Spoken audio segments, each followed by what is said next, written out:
أعوذ بالله من الشيطان الرجيم. بسم الله الرحمن الرحيم.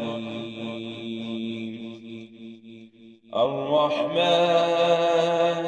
علم القرآن خلق الإنسان علمه البيان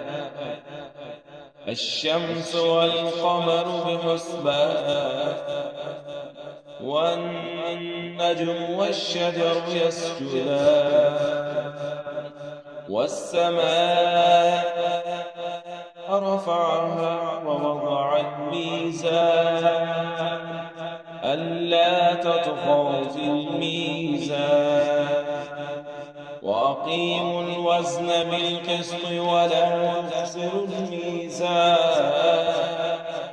والأرض وضعها للأنام فيها فاكهة والنخل ذات الأكمام والحب ذو العصف والريحان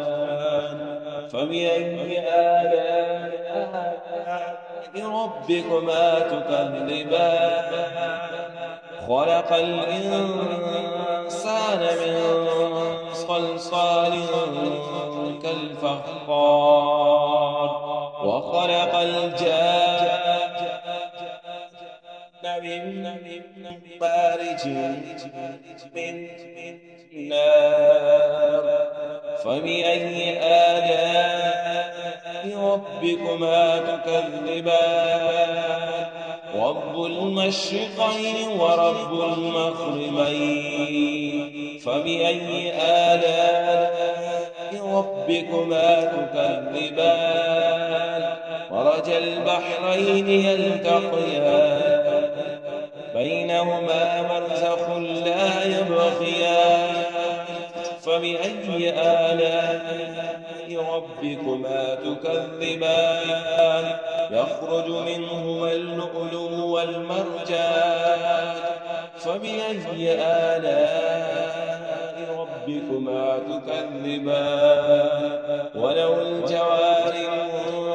المنشآت في البحر كالأعلام فبأي آلاء ربكما تكذبان